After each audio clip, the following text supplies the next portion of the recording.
Okay. Okay, so good afternoon, class. So today we will be discussing assistive devices patterns and if napatay extra time makadiscuss with us sa wheelchair. So did you read ahead? Yes. Okay, that's good. So this topic can be seen in your persons and virtuals, no? So specifically sa assistive device and patterns kay naa siya sa chapter 9. And some parts of the wheelchair is found in chapter 7. So I don't think we will tackle wheelchair, no, pero makatakol na ta ani if napay enough time, no. So okay, before ta mo start class kay ako sa ingon ang objectives, no. So ang objective sa karon nga class kay maka to I- ma the students are able to identify various types of assistive devices. The students are able to describe the advantages and disadvantages of various types of assistive devices. Yeah, the students are able to describe and perform 2.4.3.31 point and modified gate patterns. So, okay, so let's start. Uh, okay, na ta, class. Kira. So, so first is what is ambulation aid? So it is basically designed to improve a person's stability by expanding his or her base of support, and it reduces weight bearing on the one or both lower extremity.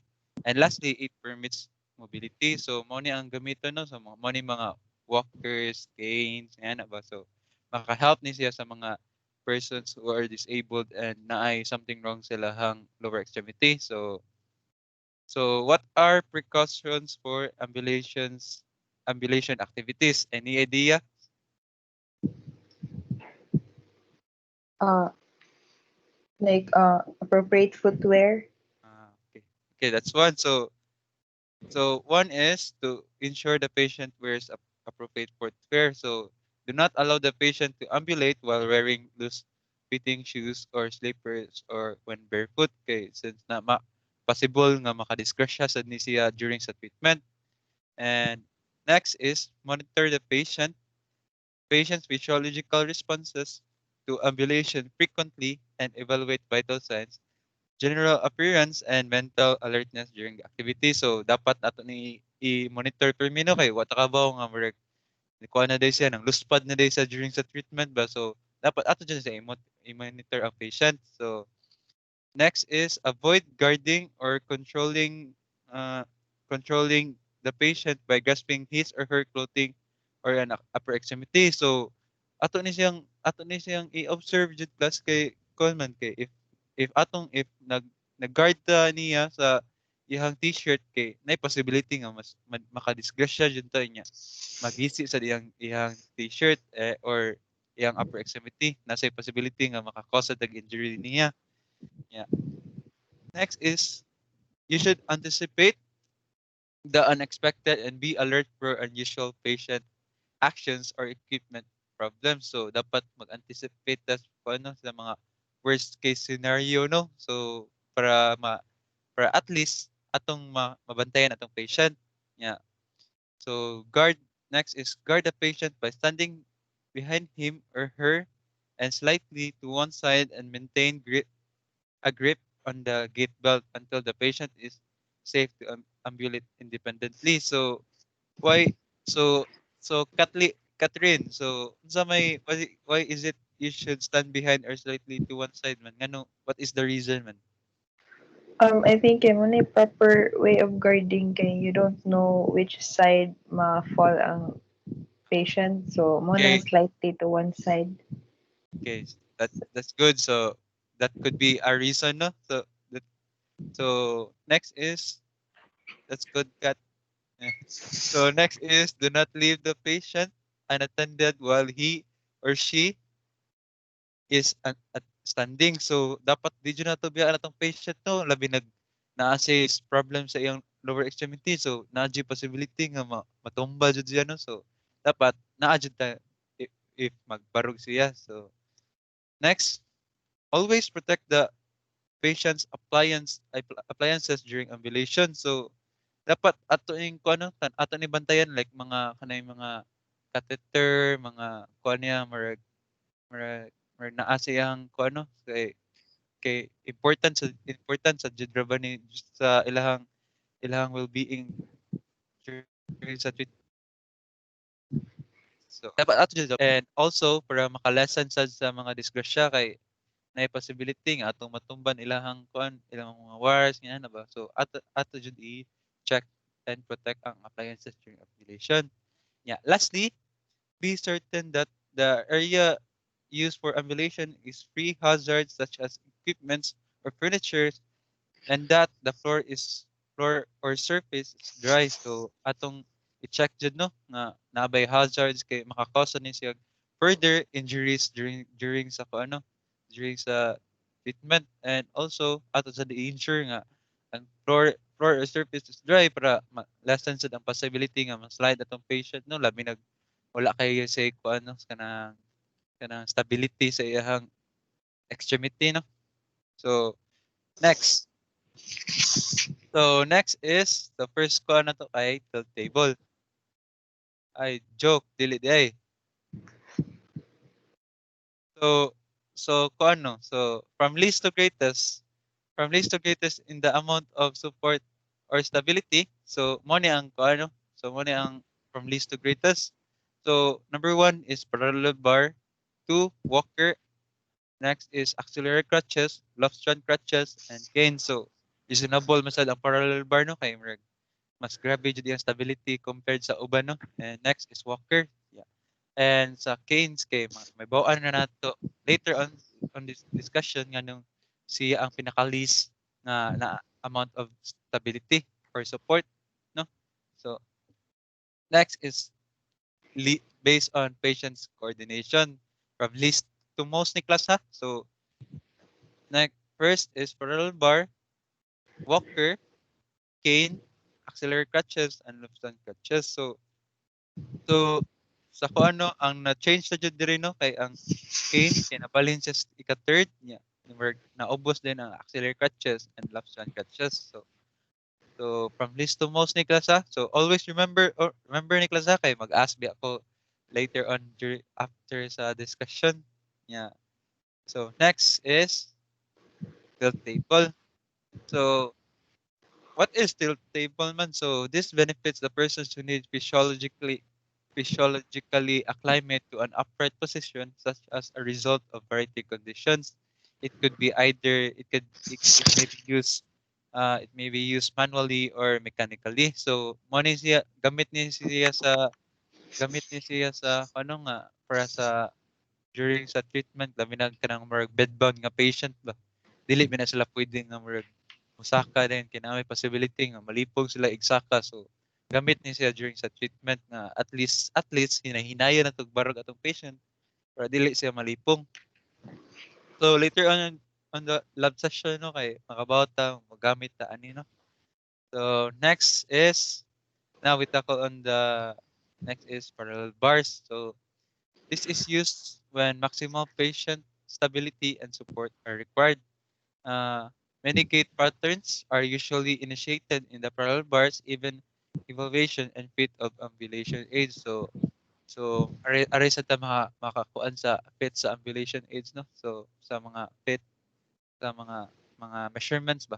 And the bars severely limit mobility and the patients must progress to another ambulation aid to be mobile. So dili resad magsalig ta sa parallel bar no. So para ma-improve na to ang kuan sa patient dapat ato sa jud sila i-train para sa uban nga ambulation aid.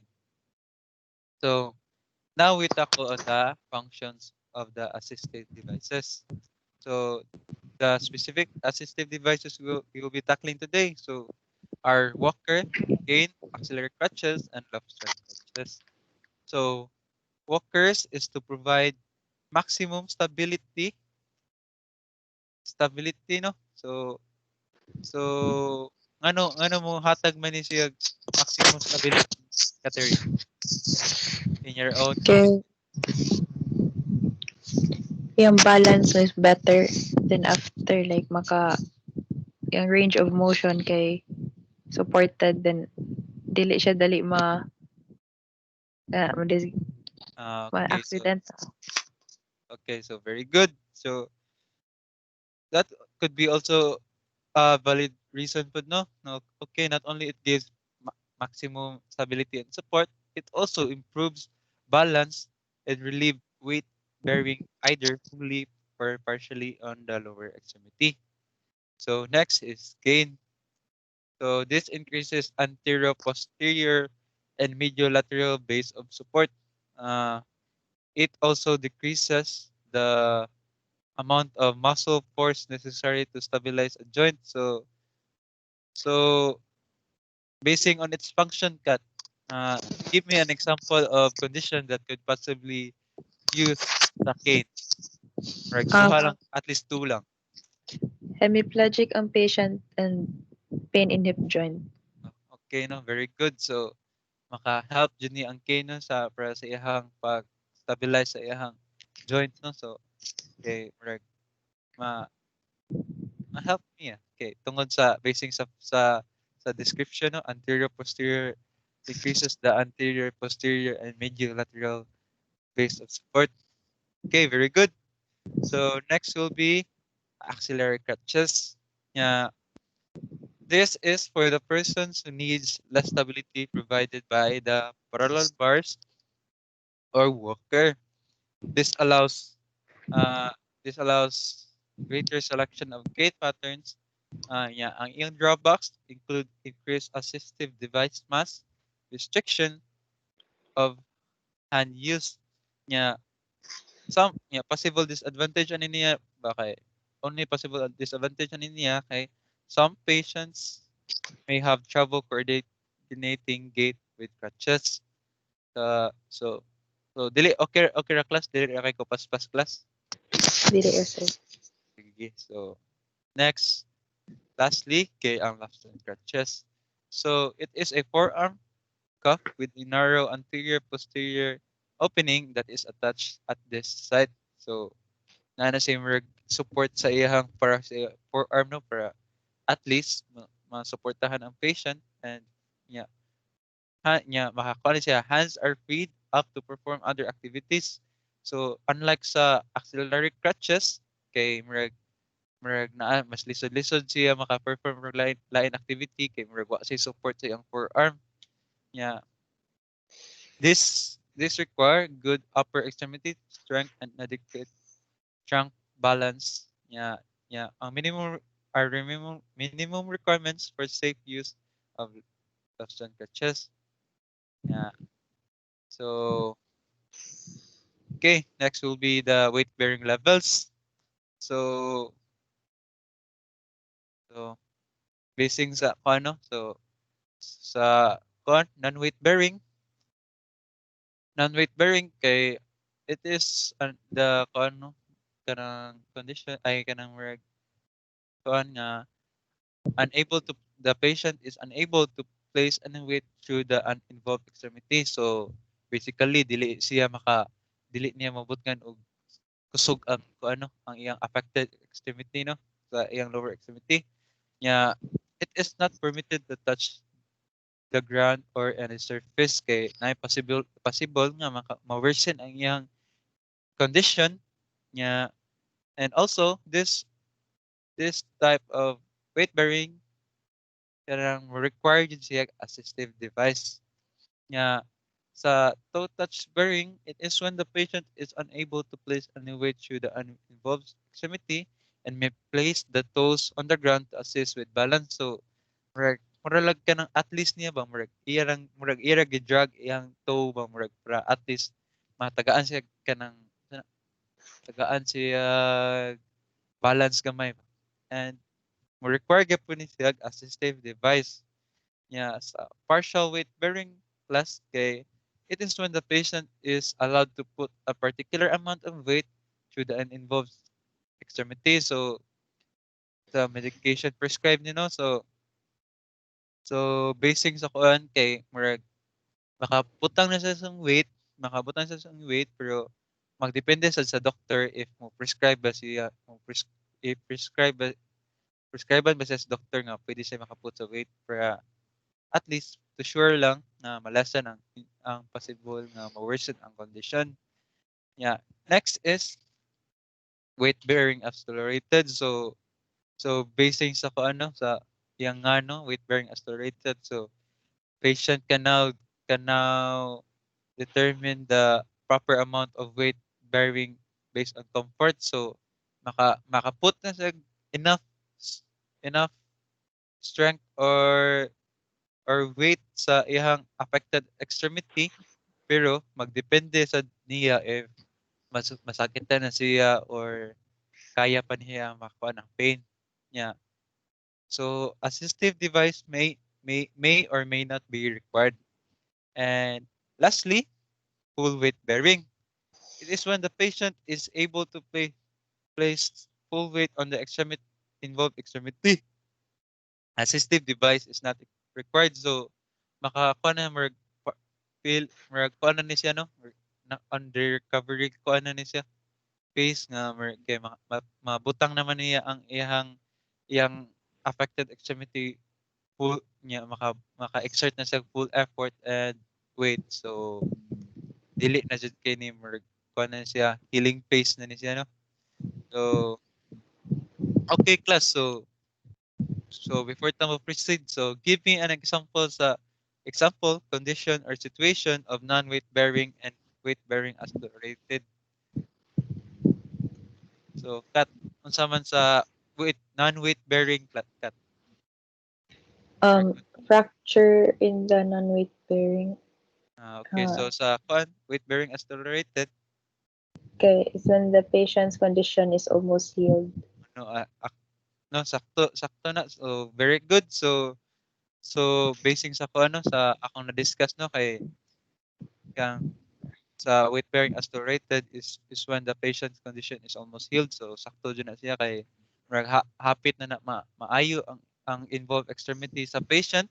And with that being said, maka-exert na siya proper amount of weight bearing weight based on comfort. So good. So next is ambulation pattern. So I don't want to spoon feed you with all the information about the topic. So I want you to read about the ambulation pattern and next meeting next meeting ha. So you should be able to demonstrate it. Okay. Okay, sir. So kamo na bahala. So kamo na bahala ha. So sa kuan ha. Kay di ko ganun mas spoon feed niyo. So okay no, now before mo end sa meeting. So since wala na may time ta maka-discuss sa wheelchair before mo end sa meeting kay mo ask a few questions that you have learned in today's topic no. So from least to greatest category in the amount of support or stability, arrange the following assistive devices: walker, auxiliary crutches, canes, left hand crutches, and parallel bar. From least to greatest ha. First kay parallel bars, next kay walker, then auxiliary crutches, Lofstrand crutches, and canes. Okay, very good. So naminaw dyan din siya no. So next is Con. What are the precautions for ambulation activity? Give at least two lang. At least two. First is do not leave the patient unattended while he or she is standing. Okay. Second is ensure that the patient wears appropriate footwear. Okay. So so okay. So last question. What type of assistive devices that increases the anterior, posterior, and mediolateral base of support and decrease the amount of muscle force necessary to stabilize a joint? So ako man sa siyang gi-ask ganihan no. So unsa man to siyang type of assistive device? Canes. Okay, so good. So that's all for today, everyone. And I hope you will read the continuation of our topic, which is about the wheelchair. And I'll be asking one of you to perform the some ambulation pattern. So make sure you read and differentiate the different ambulation patterns. Okay. Okay, thank you, sir. Okay. Thank you. Thank you, Sat. So, thank you.